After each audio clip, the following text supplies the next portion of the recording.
आप देख रहे हैं RZ24 हिंदी न्यूज इंडिया।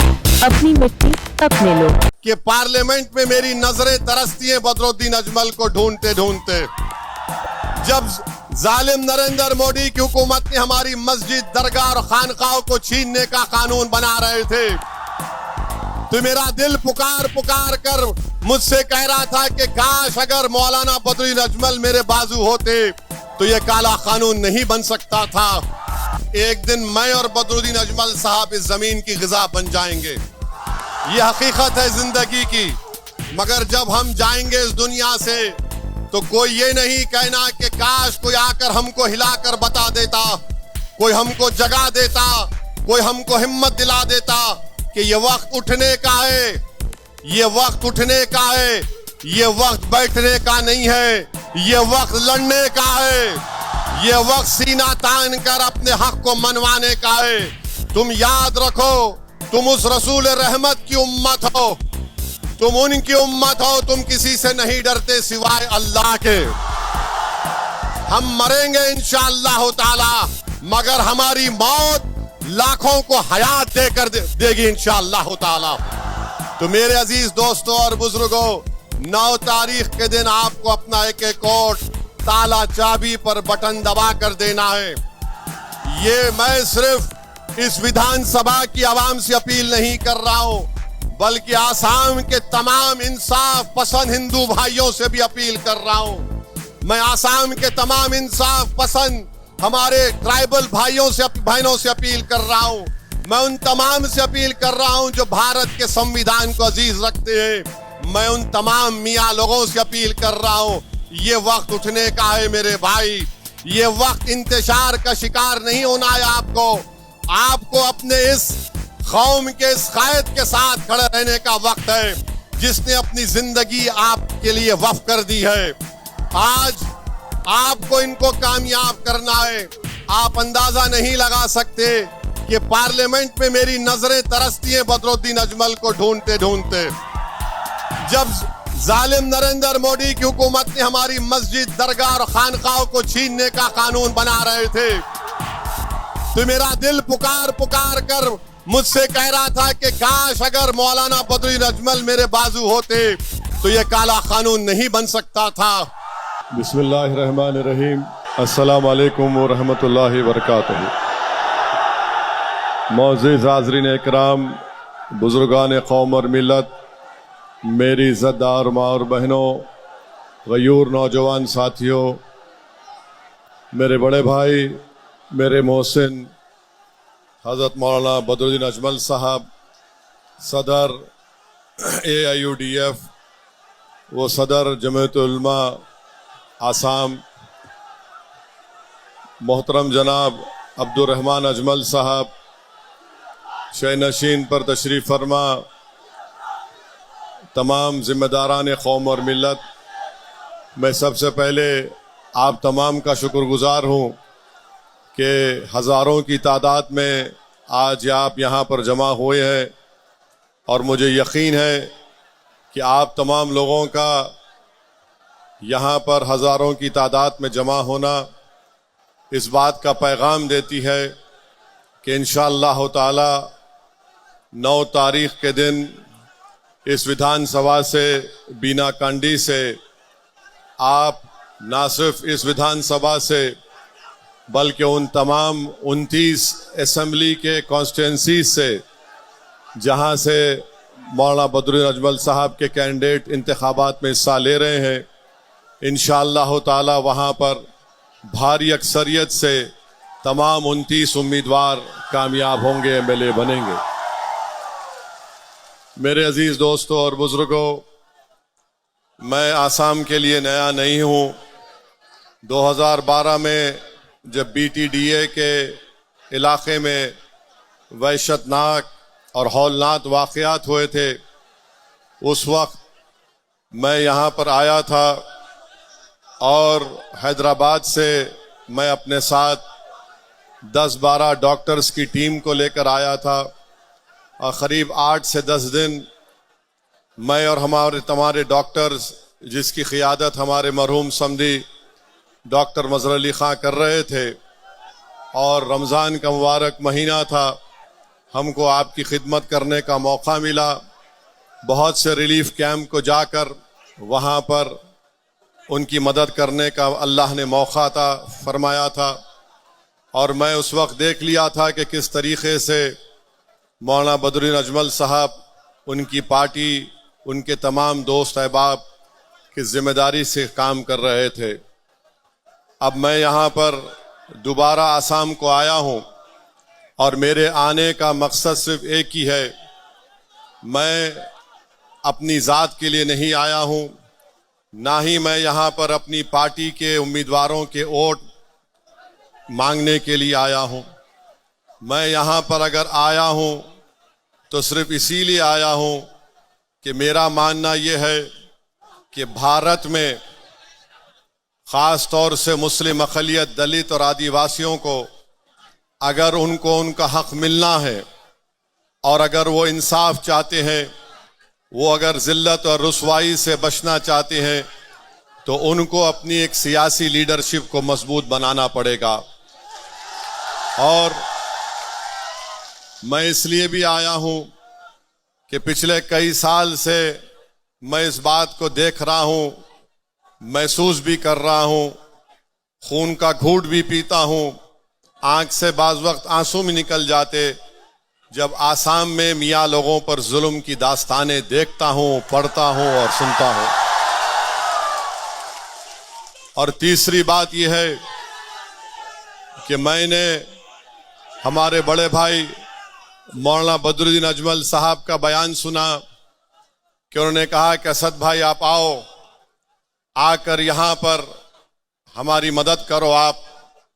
तो मेरे भाई, ईमान का तकाजा ये होता है कि अगर किसी के जिस्म के किसी हिस्से में दर्द होता है, हमारा ईमान उसी वक्त मुकम्मल होता है जब हम आपके दर्द को, आसाम के मियाँ लोगों की दर्द को हम हैदराबाद में बैठ कर अगर महसूस करेंगे, तभी हमारा ईमान मुकम्मल होगा। चौथी बात यह है कि बड़ी मुसीबतों से, मुश्किलात से, ईसार और कुर्बानियों से आपने यहाँ पर अपनी एक सियासी लीडरशिप को पैदा किया है। अभी मौलाना बदरुद्दीन अजमल साहब अपने मुख्तसर से खिताब में फरमा रहे थे कि हज़रत मौलाना असद मदनी साहब रहमतुल्लाह अलैह की ऐन ख्वाहिश के मुताबिक उनके हुक्म पर इस पार्टी की तश्कील दी गई थी। तो मुझे रोकने की बहुत सी कोशिशें की गई। बहुत से लोग कांग्रेस के भी थे जो मुझसे कह रहे थे कि ओवैसी साहब मत जाओ, आपको जाने की ज़रूरत नहीं है, फुला ऐसा है। बहरहाल अपने किस्से कहानियां सुना रहे थे। बास कह रहे थे कि आप इलेक्शन के बाद जाओ। मैं ईमानदारी से आपसे कह रहा हूं कि मैंने मदीने शरीफ में रमज़ान के महीने में नमाज इस्तिखारा किया और मैंने कहा, अल्लाह, मैं नमाज अदा कर रहा हूं इस वास्ते के क्या मैं आसाम में जाऊं, और अगर जाऊं तो अजमल साहब की मदद करूं या नहीं जाऊं। अल्हम्दुलिल्लाह, अल्लाह सुब्हानहू तआला ने मुझे मौका दिया आपके दरमियान में आने का, और मेरी अल्लाह से दुआ है कि अल्लाह सुब्हानहू तआला आप तमाम पर अपनी रहमतों को, अपने फजल को नाजिल करे, और अल्लाह सुब्हानहू तआला आसाम के मुसलमानों की मुसीबतों का खात्मा कर दे, और जो लोग जुल्म कर रहे हैं अल्लाह उनको इस जुल्म से रोक दे, अल्लाह उनको हिदायत दे। अगर वो जुल्म करते रहेंगे तो फिर अल्लाह उनको देख लेगा इंशाअल्लाह ताला। और कांग्रेस के लोगों से बोल रहा हूं, आप कितना भी कोशिश कर लो, अल्लाह जब तक असदुद्दीन ओवैसी को जिंदा रखेगा, जहां कहीं भी मुस्लिम पॉलिटिकल लीडरशिप को बनाना है, मजबूत रखना है, जिंदा रखना है, मैं हाजिर था और हाजिर रहूंगा इंशाअल्लाह ताला। मैं कोई बड़ा काम नहीं कर रहा हूं। मैं मेरे भाई, बड़े भाई मौलाना अजमल साहब को देखता हूं तो मैं, मेरी जबान से बेसाख्ता दुआ के कलमात निकल जाते हैं कि अल्लाह इनको सलामत रखे, अल्लाह इनको सेहत दे, और ये आपकी और सही तरीके से, बेलौस तरीके से खिदमत करते रहें। हम तमाम खादिम हैं आपके, हम तमाम आपके गुलाम हैं, हम तमाम आपके नौकर हैं। आपकी वजह से हम यहाँ पर खड़े हैं। इसमें अल्लाह का करम है, सदका है नबी करीम सल्लल्लाहु अलैहि वसल्लम का, अहले दिल की दुआएं हैं। असदुद्दीन ओवैसी कोई बड़ा आदमी नहीं है, असदुद्दीन ओवैसी आपकी तरह आम आदमी है। अल्लाह ने हमको मौका दिया है और हम आपकी खिदमत करने को आए हैं। जब मैं यहाँ पर आया हूँ तो आपसे एक दरख्वास्त करने आया हूँ, बल्कि मैं पूरे भारत के अक़लियतों की तरफ से, जो इंसाफ पसंद है उनकी तरफ से, अपनी तरफ से आप तमाम से भीख मांगने को आया हूँ कि मेरे भाई इस बार पूरे बदरुद्दीन अजमल साहब के कैंडिडेट्स को कामयाब कर दो। याद रखो, याद रखो, पूरा भारत आपकी तरफ निगाहें उठाकर देख रहा है। हैदराबाद के लोग आपकी तरफ देख रहे हैं, महाराष्ट्र, मालेगांव, मुंबई के लोग, औरंगाबाद के लोग आपकी तरफ देख रहे हैं, उत्तर प्रदेश के लोग, बिहार के लोग आपकी तरफ देख रहे हैं और ये देख रहे हैं और ये आपसे कह रहे हैं कि अब की बार तुम इंतशार का शिकार मत होना। अब की बार तुम ना मोदी से ना हेमंत बिस्वा शर्मा से डर कर बैठ जाना।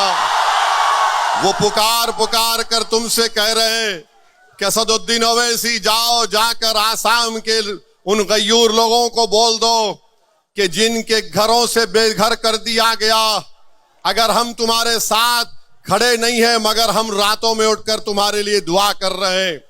मुझसे कह दिया कि असदुद्दीन ओवैसी जाओ, जाके आसाम के अपने मियाँ लोगों से कह दो कि कांग्रेस की मक्कार साजिश का शिकार मत हो। जो मेहनत से आपने अपनी लीडरशिप को तैयार किया है उसको मजबूत करो, उसको मुस्तहकम करो, उसको कामयाब करो। याद रखो, एक दिन मैं और बदरुद्दीन अजमल साहब इस जमीन की ग़िज़ा बन जाएंगे। ये हकीकत है जिंदगी की। मगर जब हम जाएंगे इस दुनिया से तो कोई ये नहीं कहना कि काश कोई आकर हमको हिलाकर बता देता, कोई हमको जगा देता, कोई हमको हिम्मत दिला देता कि ये वक्त उठने का है, ये वक्त उठने का है, ये वक्त बैठने का नहीं है, ये वक्त लड़ने का है, ये वक्त सीना तान कर अपने हक को मनवाने का है। तुम याद रखो, तुम उस रसूल रहमत की उम्मत हो, तुम उनकी उम्मत हो, तुम किसी से नहीं डरते सिवाय अल्लाह के। हम मरेंगे इंशाअल्लाह ताला, मगर हमारी मौत लाखों को हयात देकर देगी इंशाअल्लाह ताला। तो मेरे अजीज दोस्तों और बुजुर्गों, 9 तारीख के दिन आपको अपना एक एक वोट ताला चाबी पर बटन दबा कर देना है।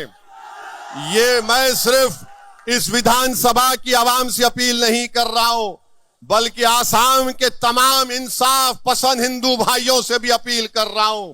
मैं आसाम के तमाम इंसाफ पसंद हमारे ट्राइबल भाइयों से बहनों से अपील कर रहा हूं। मैं उन तमाम से अपील कर रहा हूं जो भारत के संविधान को अजीज रखते हैं।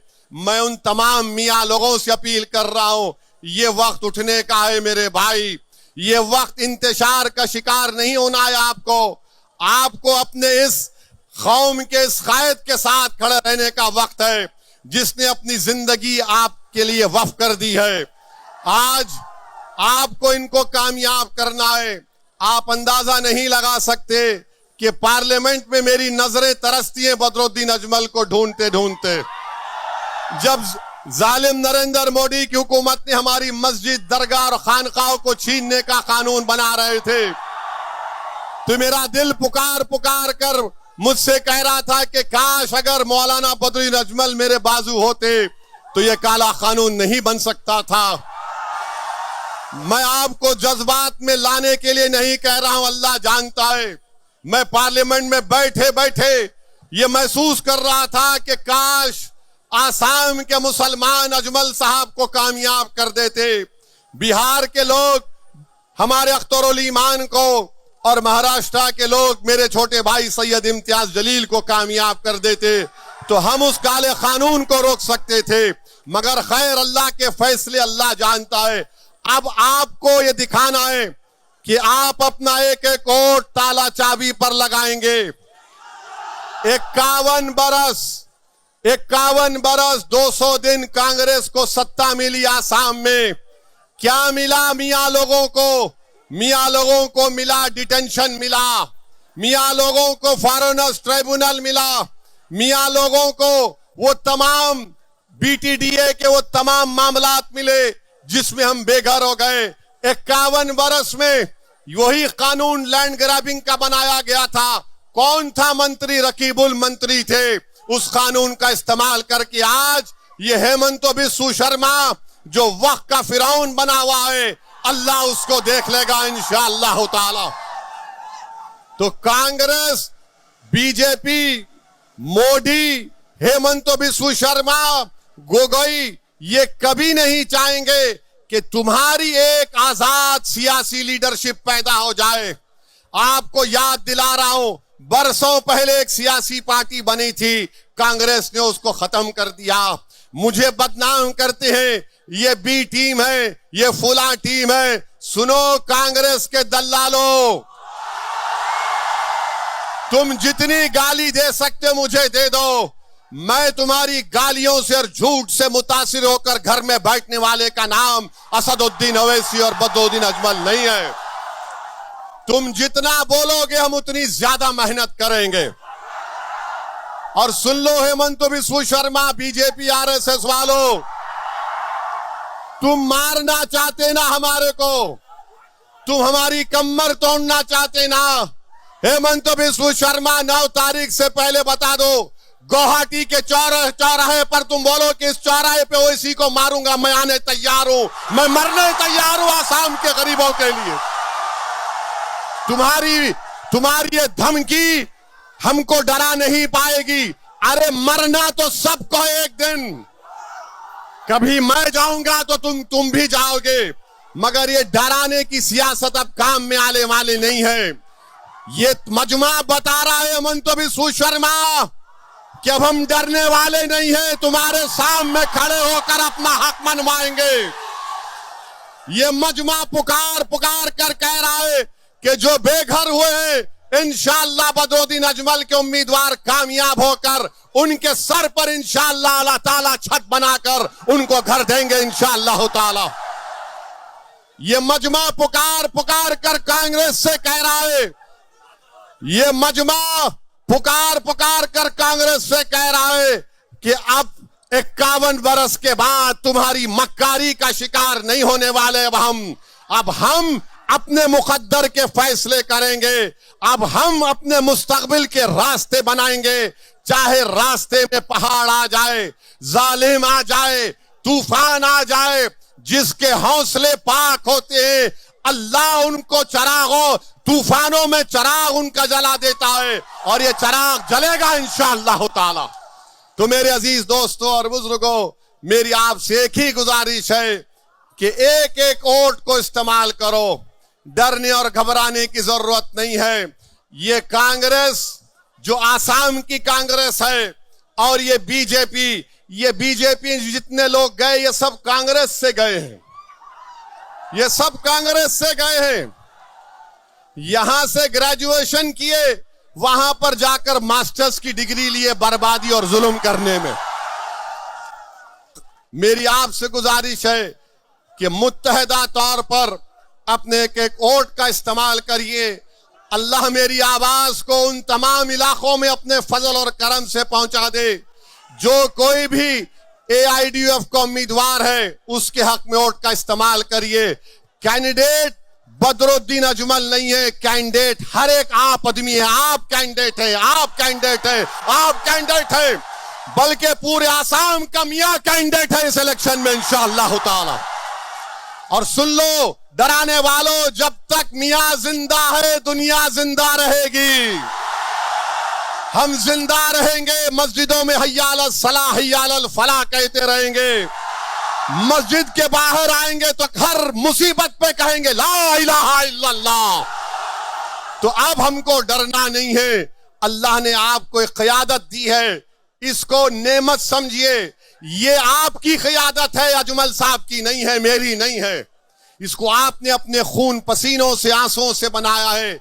ये अमानत है, अगर हम मर भी जाएंगे तो तुम इस अमानत को अपनी नस्लों में जारी करना, ताकि सुबह क़यामत तक आपकी लीडरशिप बाकी रहे। यही चंद गुजारिशात मुझे आप तक पहुंचाना था। आप यहां पर आए, आपका बहुत बहुत शुक्रिया। और मैं बताना चाह रहा हूं कि कांग्रेस पार्टी ने क्या किया, यहां से लुरिंग ज्योति गोगोई के कैंडिडेट को दिया। ये कौन है आप जानते हैं ना, जिसने 20 लाख ऑब्जेक्शन के फाइल दाखिल किए थे मियां लोगों के बारे में एनआरसी जब हो रहा था। और कांग्रेस ने ऐसे आदमी को मेरे भाई बदरुद्दीन अजमल के सामने खड़ा किया जो आपकी सिटीजनशिप को छीनना चाहता था। अब आपका काम यह है कि जिसका घर जालिम ने लूटा, जिसको गोलियां मार दी, जिसका नाम निकालने की कोशिश की गई, 9 तारीख के दिन आप बाबा साहिब अंबेडकर के संविधान को इस्तेमाल करके इन तमाम का जवाब आपको देना है। जिसको बेघर किया गया उसका जवाब ताले चाबी पर बटन दबाना, जिसको मारा गया उसका जवाब ताला चाबी पर होठ लगाना, जिसके बच्चों को यतीम किया गया उसका जवाब ताला चाबी पर बटन दबाना, जिसको जेल में डाला गया उसका जवाब ताला चाबी खुफल पर वोट डालना, जिसको तकलीफ पहुंची उसका जवाब क्या होगा, बदरुद्दीन अजमल होगा। जिसको मोहब्बत होगी मियां से, जिसको मोहब्बत होगी मियां से, वो ताला चाबी पर बटन दबाएगा इंशाअल्लाह ताला। तो आप लोग 9 तारीख को क्या करेंगे, क्या करेंगे 9 तारीख को, दूर तक बताइए क्या करेंगे 9 तारीख को, क्या करेंगे 9 तारीख को, क्या करेंगे 9 तारीख को। तो लगाओ मेरे साथ नारा, नारे तकबीर। हमारे चैनल पे खबरें देने के लिए संपर्क करें वसीम शेख, प्रधान संपादक, मोबाइल नंबर 8149797961। खबरें पसंद आए तो लाइक करें, कमेंट करें, सब्सक्राइब करना ना भूलें।